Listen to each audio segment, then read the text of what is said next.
comme vous l'avez mentionné, le délai de 45 jours n'existe nulle part. J'ai vu des juristes pro-opposition transpirer toute la semaine, cherchant depuis la Constitution de 72 à celle de 2008, en passant par celle de 96, il n'en est rien.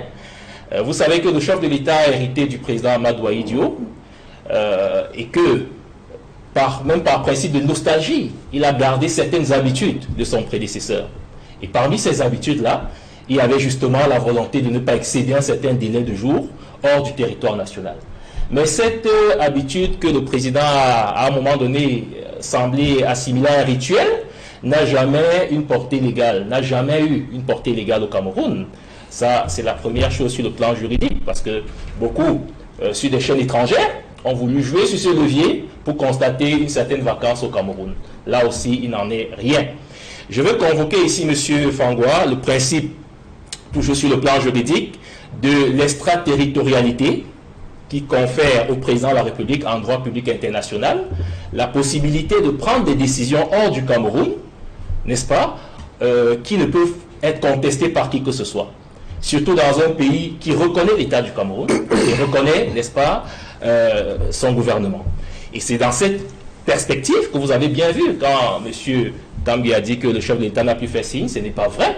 Vous avez bien vu le chef de l'État continuer à prendre des décisions.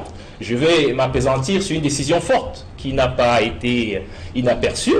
Vous vous souvenez que le staff qui posait problème au niveau de l'équipe nationale de football, le président de la République, sur instruction du président de la République, le ministre des Sports nous l'a rappelé, a demandé que les deux staffs soient réunis.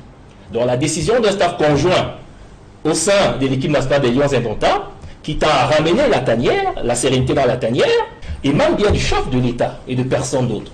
Dernier élément qu'il ne faut pas perdre de vue, M. Fangois, c'est que le chef de l'État a également pris des décisions dans la gestion des catastrophes naturelles. Il a demandé de secourir, de soutenir les populations dans le maillot d'Anaï, notamment à Yagua.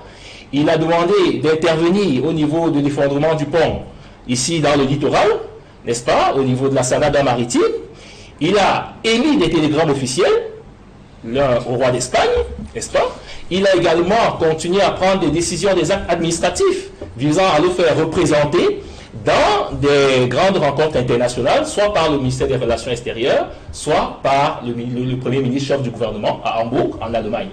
Ça démontre bien que nous sommes là dans un fantasme qui ne dit pas son nom et qui témoigne bien que des gens tapis dans l'ombre tentent à chaque fois de faire mettre en avant une vacance qui n'a pas de place au Cameroun, parce que lorsque vous convoquez la Constitution et vous regardez les trois axes pour sortir, que sont le décès, l'empêchement définitif et puis la démission, aucun de ces éléments n'est réuni jusqu'à date.